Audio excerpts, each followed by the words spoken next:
Hello नमस्कार दोस्तों, welcome back to my YouTube channel. मैं इस वीडियो में CRPF tradesman and constable exam 2023 के लिए जीके जीएस के 25 क्वेश्चन डिस्कस करने वाला हूं।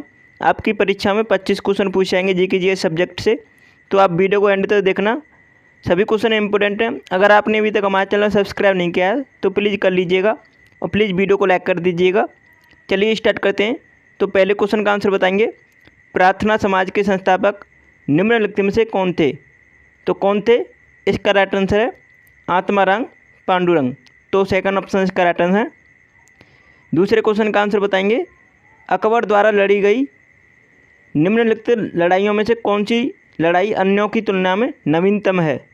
तो आपको चार ऑप्शन में से बताना है कौन सी नवीनतम है। तो इसका राइट आंसर है हल्दी घाटी की लड़ाई। तो फोर्थ ऑप्शन में करेक्ट आंसर है, जो कि 1576 में लड़ी गई थी। अगले क्वेश्चन का आंसर बताएंगे। तीसरा क्वेश्चन है, सरदार सरोवर बांध कहाँ स्थित है? तो सरदार सरोवर बांध है गुजरात राज्य में, जो कि एक नर्मदा नदी पर बना है। अगले क्वेश्चन का आंसर बताएंगे। चौथा क्वेश्चन है, विश्व का सबसे बड़ा द्वीप कौन सा है? तो विश्व का सबसे बड़ा द्वीप है ग्रीनलैंड। तो डी ऑप्शन इसका राइट आंसर है। आप 25 में से कितने क्वेश्चन का आंसर देंगे इस वीडियो के कमेंट में एंड में वीडियो के बताएंगे सभी। किसी कंप्यूटर पर कार्य करने हेतु प्रयुक्त प्रोग्राम को कहते हैं? तो उसे क्या कहते हैं? उसे कहते हैं सॉफ्टवेयर कहते हैं उसे। ये ऑप्शन इसका राइट आंसर है। माउस एक इनपुट डिवाइस है, कीबोर्ड एक इनपुट डिवाइस है। 6वें क्वेश्चन का आंसर बताएंगे सभी। इंपोर्टेंट क्वेश्चन है, निम्नलिखित में से किस भारतीय पर्व को मनाने के दौरान मक्खन दही इत्यादि से भरी मटकी को ज़मीन से ऊपर टांग दिया जाता है और लोग मानव पिरामिड बनाकर इसे तोड़ने का प्रयास करते हैं? तो वो कौन सा त्यौहार है? सभी समझ गए होंगे। इसका राइट आंसर है जन्माष्टमी। तो कृष्ण जन्माष्टमी के दिन ऐसा किया जाता है। पहला ऑप्शन इसका राइट आंसर है। 7वें क्वेश्चन का आंसर बताएंगे, भारतीय संविधान का भाग डैश संविधान संशोधन से संबंधित है? तो कौन सा वो भाग है जो संविधान संशोधन से संबंधित है? तो वो है भाग 20। तो फोर्थ ऑप्शन में करेक्ट आंसर है।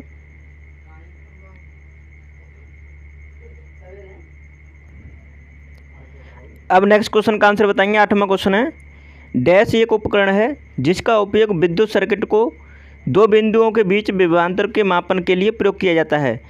तो कौन सा है वो? इसका राइट आंसर है वोल्टमीटर। वोल्टमीटर से हम विद्युत विभवांतर को दो बिंदुओं के बीच में मेजर करते हैं। तो दूसरे ऑप्शन इसका राइट आंसर है, थर्ड ऑप्शन। और आपको मैं बता दूं ये चार ऑप्शन के बारे में। ये अमीटर क्या करता है? विद्युत धारा को मेजर करता है। और गैल्वेनोमीटर क्या करता है? तो गैल्वेनोमीटर ये विद्युत सर्किट में स्मॉल करंट को मेजर करता है। बोरोमीटर टेम्परेचर को मेजर करता है। 9वें क्वेश्चन का आंसर बताएंगे, आँख की पुतली का आकार डैश द्वारा नियंत्रित किया जाता है, कंट्रोल किया जाता है? तो वो किसके द्वारा? इसका राइट आंसर आयरस के द्वारा किया जाता है। फोर्थ ऑप्शन करेक्ट आंसर है। 10वां क्वेश्चन है, चुटका परमाणु ऊर्जा संयंत्र निम्नलिखित में से किस राज्य में स्थित है? तो यह है आपका हरियाणा राज्य में। हरियाणा राज्य में तीसरा ऑप्शन इसका राइट आंसर है। मैं सभी परमाणु संयंत्र के बारे में बताने वाला हूँ इस वीडियो में। रावतबाटा राजस्थान में है, गुजरात में काकरापारा है, कैगा कर्नाटक में, कुडनकुलम और कल्पक्कम ये तमिलनाडु में, और नरौरा आपका उत्तर प्रदेश में, और तारापुर कहाँ पर है? महाराष्ट्र में। सभी के बारे में ध्यान रखना, ये पूछा जाता है ये क्वेश्चन इससे। 11वां क्वेश्चन है, भारतीय रिजर्व बैंक का राष्ट्रीयकरण निम्न में से किस वर्ष किया गया था? तो RBI का राष्ट्रीयकरण किया गया था 1949 में।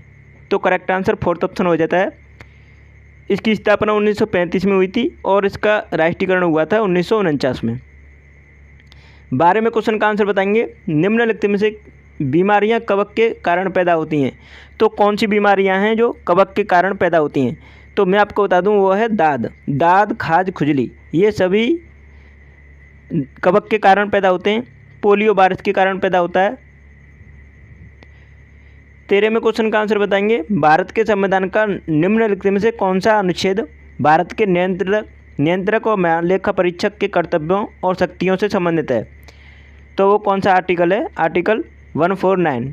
तो आर्टिकल 149 149 में ऐसा है, जो कि नियंत्रक एवं मालिका परीक्षक के कर्तव्यों और शक्तियों के बारे में बताता है। फोर्थ ऑप्शन इसका राइट आंसर है।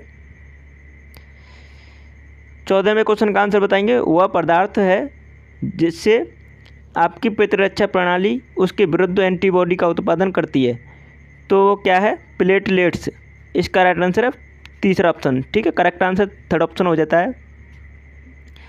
15वें क्वेश्चन का आंसर बताएंगे, निम्नलिखित में से किस तारीख को अंतर्राष्ट्रीय बाघ दिवस के रूप में मनाया जाता है? तो 29 जुलाई को बाघ दिवस के रूप में मनाते हैं। पहला ऑप्शन करेक्ट आंसर दे रखा है। 16वें क्वेश्चन का आंसर बताएंगे, निम्नलिखित में से कौन सा भूटान का सबसे ऊंचा पर्वत है? तो भूटान का सबसे ऊंचा पर्वत है गंगखर पुनसम।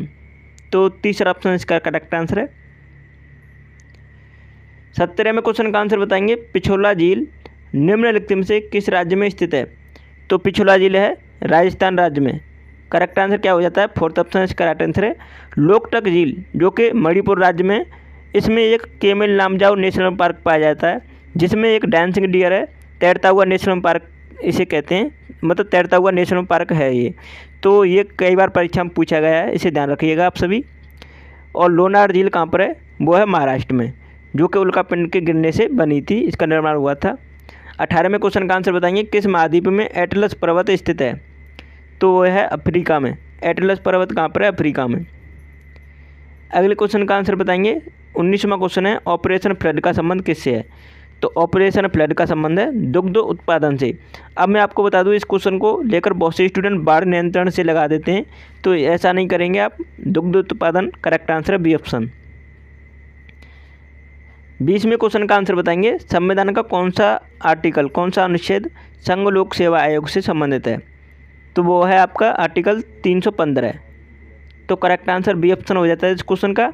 और 324 में चुनाव आयोग की संबंधित है। ठीक है। 21वें क्वेश्चन का आंसर बताएंगे, तंत्रिका तंत्र की लघुत्तम संरचनात्मक तथा शरीर क्रियात्मक इकाई है, कौन सी है? वो है न्यूरॉन। तो करेक्ट आंसर डी ऑप्शन हो जाता है इस क्वेश्चन का। 22वें क्वेश्चन का आंसर बताना आप सभी को, विश्व की सबसे व्यस्त व्यापारिक नदी है, कौन सी है व्यस्त सबसे व्यापारिक नदी विश्व की? वो है रायन नदी।